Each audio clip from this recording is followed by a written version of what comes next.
m'étonne que depuis votre présence à Dakar, je ne sais pas, au professeur Agogué, vous avez envoyé un SMS à Isabelle Amigavi pour lui demander de donner une place à UFC. Et cette place, quand vous donnez à UFC, vous devez vous revenir normalement. Vous avez donné des consignes vous-même par SMS à Isabelle Amigavi. Est-ce que c'est sûr que vous avez envoyé un message au de depuis Dakar? Merci. J'ai envoyé un SMS à Isabelle. Effectivement, j'ai envoyé un SMS à Isabelle. J'espère qu'il vous a montré le contenu du SMS. Puisqu'ils disent que j'ai envoyé un SMS, le SMS ça se retrouve. J'espère qu'il vous a envoyé un SMS. Effectivement, j'ai envoyé un SMS de Dakar à Isabelle et le même SMS au Arc-en-Ciel.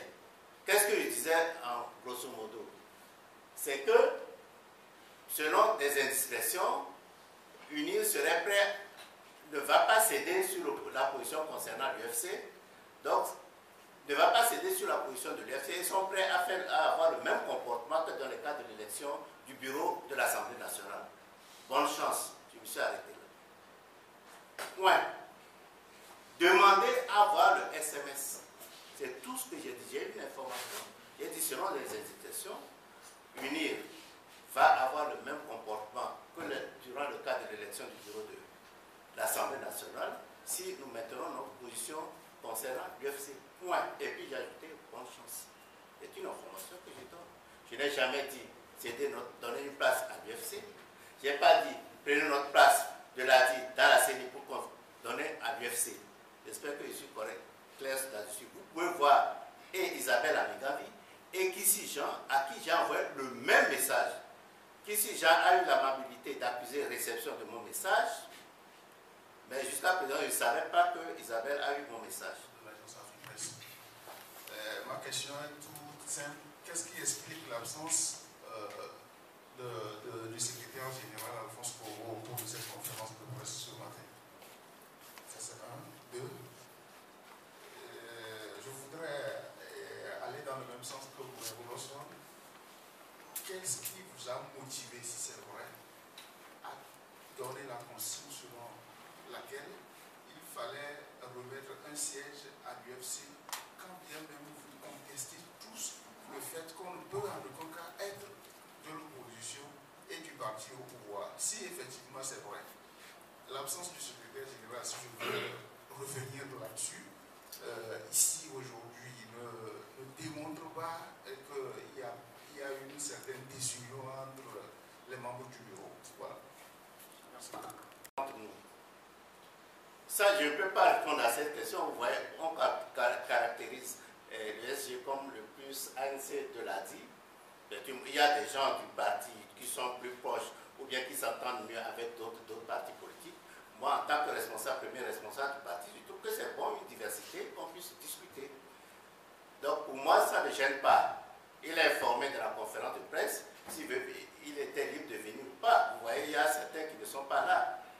Il y a certains qui ne sont pas là. Moi, je ne m'en fiche pas. Jusqu'à ce qu'ils me disent, écoutez, je ne m'entends plus avec la ligne du parti. Le parti, vous pouvez le lui demander, a dit à l'un des partis les plus ouverts dans ce pays. La contestation interne est autorisée. Il y a des gens qui me connaissent depuis les années 60. Je vois mon ami Leopold ici. Depuis 60, je suis quelqu'un qui est très ouvert à la critique. Et ça ne me gêne pas du tout. Il est libre de venir comme de ne pas venir. Mais s'il a des appréhensions, s'il y a des attitudes, des positions qui vont à l'envers des positions du parti, il doit l'exprimer clairement au sein du parti. Il doit l'exprimer clairement du parti. Peut-être qu'il y a des divergences. C'est normal dans un groupe d'individus qu'il y ait des divergences. Ben, je ne trouve pas de problème à ça. Est-ce que c'est la CENI, c'est ce problème de CENI qui nous amène à prendre des positions? Vous savez, dans toutes relations humaines, il y a beaucoup d'événements qui se passent. Mais à un moment donné, il y a un événement qui fait déborder le vase. Donc c'est tout ce qu'on peut dire. Peut-être qu'il y a eu d'autres événements au préalable, pas le passé, mais ceci nous disons quand même qu'il faut à un moment donné que les choses s'arrêtent. C'est dans ce sens que je voulais dire. En ce qui concerne le troisième point, évidemment, l'élection de la candidature ou la non-candidature de Faure a dit que nous sommes contre toute action d'exclusion. Bon, nous sommes dans une famille politique, nous pensons à l'opposition, nous pensons qu'il faut travailler ensemble et nous pensons que dans ce domaine, l'exclusion d'un parti de l'opposition, d'un partenaire de l'opposition est une mauvaise chose. Surtout que nous faisons référence à l'alliance ANC-ADI. Notre position par rapport au changement ne fait pas objet ici, mais vous savez que la position de l'opposition dans son ensemble du groupe parlementaire ANC-ADI est clairement exprimée à plusieurs reprises. Nous pouvons en discuter, il y a des nuances, mais on peut en discuter, ça c'est très bien. Ça va? Réponse diplomatique. Moi je suis à Dakar pour le CP UOMOA. Suivant indiscrétion, UNI prêt à renouveler son comportement lors d'élection bureau assemblée si nous maintenons notre position sur UFC pour CENI. Bonne chance, Aimé. Donc vous pouvez voir Isabelle et Jacques ici pour avoir le message. Ça c'est très clair. Bon, en ce qui concerne la question posée par le collègue et le journaliste Apati, est-ce que Adi aurait approché d'autres députés pour former un groupe parlementaire? Je peux vous faire l'historique, mais actuellement c'est non. Mais je peux vous faire l'historique. Lorsque nous avions été élus, vous savez qu'en ce moment il fallait 4 députés pour avoir un groupe parlementaire. Nous avons approché nos éléments, est-ce que si c'était bon ou non d'avoir un seul groupe parlementaire au sein du CST, c'est-à-dire ANC-ADI. Nous avons convenu qu'il fallait 2.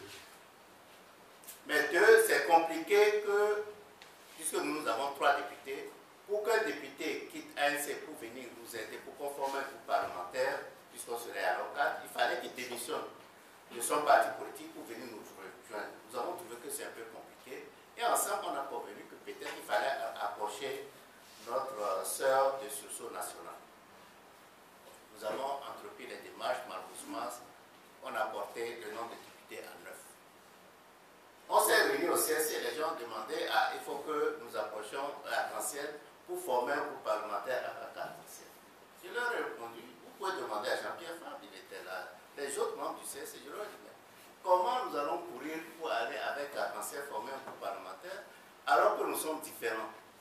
Il faut d'abord régler les problèmes. Si nous avons 2 groupes politiques différents, il faut qu'on règle ces problèmes d'abord, pourquoi nous sommes différents, avant de former un groupe parlementaire. Donc pour nous, c'était évident qu'on restait dans le groupe ANC-ADI, CST, donc ANC-ADI. C'est ça qui s'est passé. Actuellement, les choses s'est passées, mais nous n'avons jamais. Nous discutons avec les autres, comme les gens, c'est des députés, ils sont de l'opposition, mais nous n'avons jamais, jusqu'à aujourd'hui, c'est la première fois que j'apprends ça. Je ne sais pas si mes collègues ont approché d'autres députés, nous n'avons jamais pensé, ou bien nous n'avons jamais approché les autres pour discuter de la formation de notre groupe parlementaire. Si nous voulons faire un groupe parlementaire, nous allons discuter pour le moment avec nos amis de ANC pour savoir si ça va dans notre intérêt, pour former un autre groupe parlementaire. Ça ne nous a jamais frôlé la tête. Mais être dans un groupe, ça ne veut pas dire que nous ne pouvons pas discuter avec les autres. Ça, c'est totalement, nous ne comprenons pas la politique ainsi. Nous ne comprenons pas la politique ainsi. Pour nous, nous pouvons discuter avec les autres. Mais nous ne sommes pas obligés quelque part. À ce que je comprenne. Bon, séparation de corps. Mais si je fais référence toujours, je ne sais pas quoi dire. Vous pouvez être avec quelqu'un, à un moment donné, il y a un petit froid, ça ne veut pas dire que c'est fini, non. Non. Vous n'avez pas, vous avez vos parents, vos frères et sœurs, à un moment donné, vous pouvez ne pas vous parler dans la journée. Ça n'arrive pas, ça. Ça arrive. Je ne vois pas, à partir de là, faire des hypothèses, des visions, des prévisions, non. Pour nous, un problème se pose, il faut en discuter, il faut le régler. Nous trouvons que c'est fortement regrettable que depuis mercredi dernier jusqu'à présent, nous avons malgré nos efforts, que nous ne soyons pas arrivés à discuter ensemble. Ce n'est pas bon. Il faut être clair. Mais, bon, on va discuter, c'est sûr. Nous avons des amis d'ANC ici présents dans la salle. Nous les verrons après. Jean-Pierre Fabre va revenir d'ici la semaine prochaine. C'est sûr qu'on va discuter. On va discuter sur ce point. Mais qu'il y ait un problème particulier qui se pose entre 2 personnes, ça ne veut pas dire que tout est rompu. Non, nous sommes dans la dynamique. Nous sommes toujours, nous pensons que nous sommes avec l'ANC actuellement, pour le moment. Mais nous sommes fâchés sur le comportement, sur les gestes qui sont posés. Ça, c'est très clair. Nous je vous mentirais si je disais que non, ça ne fait rien. Non, je suis fâché, nous allons en discuter et éclaircir la situation. Nous espérons que ça va s'éclaircir pour que les relations continuent. Le président n'est pas